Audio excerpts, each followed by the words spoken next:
I'll let Kevin McPherson have the first one since he didn't have time for the last time.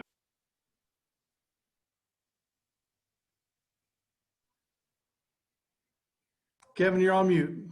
Go ahead, Kevin.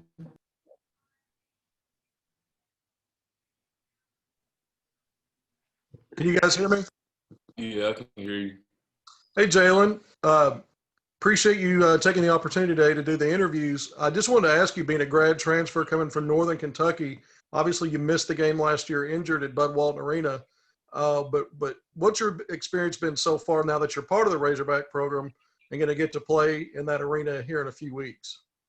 The experience is just super exciting, man. Just the buildup of it all. You know, we haven't had basketball in a while, college basketball at that, you know. So just being able to get back into the gym, being able to grind every day the way we do, and honestly just the opportunity. I know we're going to have some fans. I know it's not going to be able to be filled out like it usually is, but playing in Bud Walton, they had a great atmosphere when we played here last year. So I'm definitely looking forward to that, being on this side of the, bubble. Just seeing the brief highlights we've been able to see from practices, looks like with your length, we've heard about how good of a defender you are. Certainly your resume shows that. But talk about what you're bringing to the court for the Arkansas Razorbacks in a role this season on this team. Just a leader, a point guard that can settle guys in on plays when, just kind of being a coach on the floor a little bit too. Like just getting guys in position, getting guys the ball, in positions they can be successful and just making the ones around me better while also, doing whatever it takes to win games. That's my biggest thing, is just winning games. One last question for you before I move it along. Which players so far that you've competed against in practice, who stood out to you and why? Justin Smith actually is just, a talent in his own. His jumper's coming along a long way, man. He's just super athletic. JD is actually doing really well. He bounced back pretty quickly from his hand injury. Moses is shooting the ball really well, actually. And just, a little bit of everybody in their own way, really. Thank you, JT. All right, Bob, fire away. Hey, Jalen, how you doing? You guys have an interesting mix of grad transfers, red shirts, freshmen, a couple guys coming back. How do you think y'all have meshed? I know it's been an odd summer, obviously, and fall, but how do you think y'all have meshed in the workouts? What's impressed you, and what are you looking forward to now that the workouts will be full scale? I mean, for a team that's had this many new guys, if you came into the gym, you would not, notice it. I think in any other way. Like, our team camaraderie is definitely coming along a lot over the short stint of time that we've been here and just going through it, every single day. You see guys working.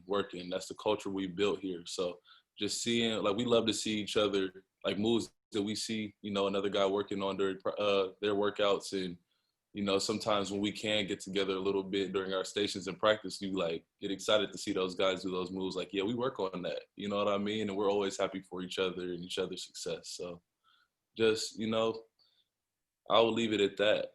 Just how we're all so together so soon, honestly, with such little time. Eric's talked about this team having a lot more depth and height than last year. You might remember a pretty short bench, not a lot of height, good players, obviously. But how competitive are the practices, and how competitive do you think it's going to be for playing time on this team? It's definitely going to be competitive. That's anywhere, though.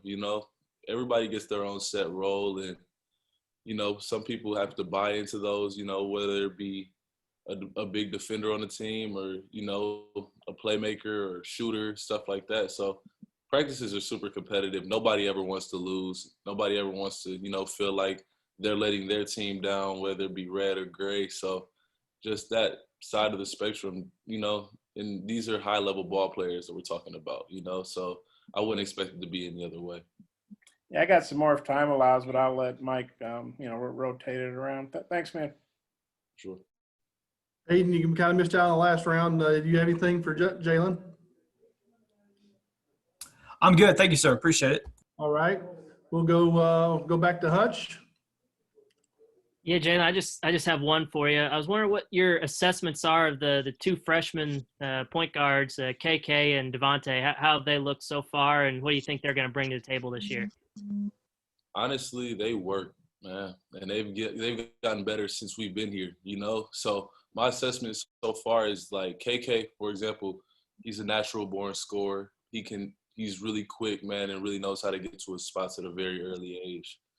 And he knows how to get his shot off, which is actually pretty impressive for a freshman at this point. Devo can honestly play multiple positions. He does so many good things to the game. He's one of the best loose ball getters I've ever seen. He's always on the offensive glass, even as a point guard. And, he's learning how to play multiple positions, just like some other guys we have. And he's literally, there's not a lot of things that he can't do on a basketball court. He can dribble, pass, shoot. And he's definitely like a dog when it comes to just loose ball getting and on the offensive and defensive boards. So. Appreciate it, Jalen. Mm-hmm. Next, go Nate Allen. Yeah, what's it been like playing with a 7'3" center who shoots threes as far as how he fits in the offense and what you can do with him? It creates a lot of mismatches for everybody, man. Like, if you're coming off that ball screen and he's popping back, they have to respect that every time. So it makes the defense shift. While also, you can always find him. If he's open, especially his man has got to be near the basket because he's playing the 5. So I get him a lot of open shots, and I feel like he gets a lot of other people some open shots. So he makes my job a lot easier. And also, just since he's been here a couple of years, how much do you all kind of rely on Desi Stills just to kind of get used to the program and everything? Desi does a lot of great things. He's a natural born leader through being here for so long and all these new guys. So when we tend to stray away from, what the usual is and how hard we work, Desi is always that one in practice, that voice. It's like, come on, y'all, we got to pick it up. Or come on, guys, like, y'all know this is how we do stuff. And, this is the expectation. He always gets us back to, right where we need to be. Thanks. We'll go to Curtis.